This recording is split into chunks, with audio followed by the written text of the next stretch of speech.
My name is Anya, and this is my presentation on how to be an art critic, European paintings.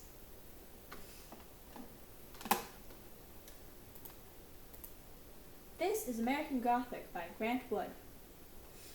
You can see that there are two Iowans, a man and a woman, probably husband and wife. There's also a pitchfork.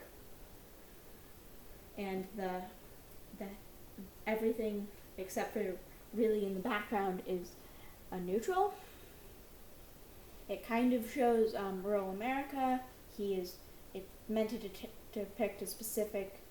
It is a lot of it is a vibe, but he did try and depict a specific place and time in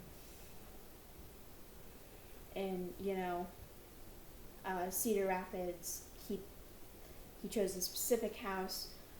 There was some controversy about how he depicted it, but it's pretty interesting. It's meant to be realistic. It's oil on canvas.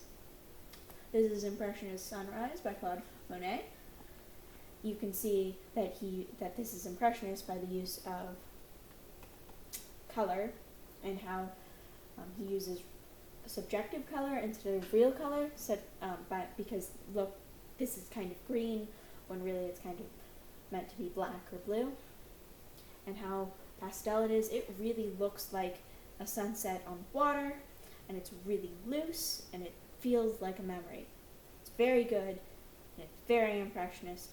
Impressionism is an art movement, and that is an interesting context.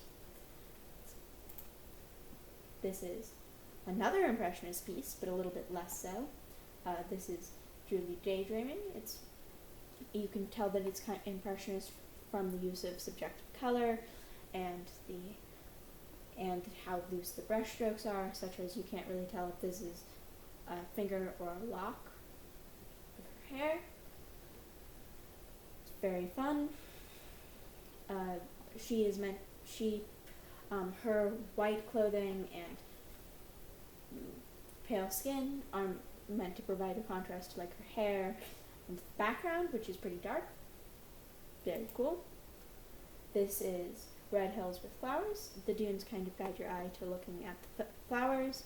The flowers are hyper-realistic. You can kind of see the stamens, and which is something that Georgia O'Keeffe is known for. She's known for having a large New Mexican deserts and close-ups of flowers, which is pretty cool. This is Nighthawks by Edward Hopper. It's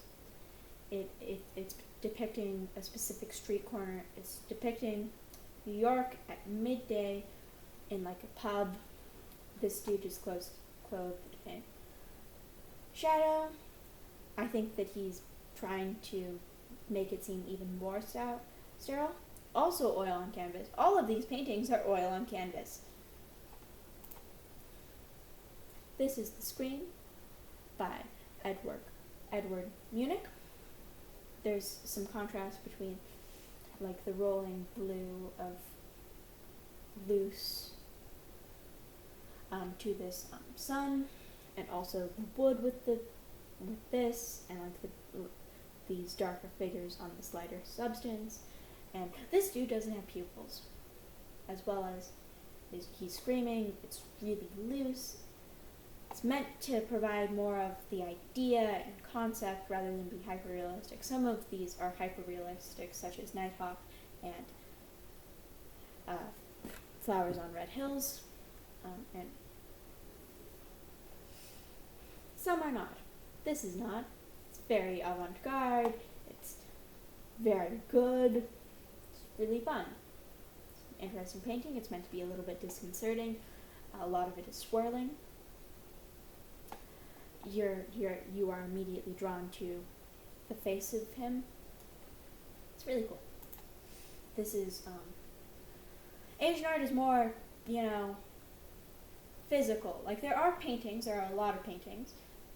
There are a lot of block prints and watercolors. There are a lot less oil on canvas. That is not really a medium that the region is known for. There are a lot of good statues and physical things. What has been covered in this class has been art and has been statues and architecture across most of Asia. Also, religion plays a different role. I mean, it's a little bit less. This is specifically a biblical scene, so much as there are of course some of them, but the religion is different, so the religious depictions will always be different. There are also a lot more focus on symbols that matter to the specific people. Pretty cool. Bye.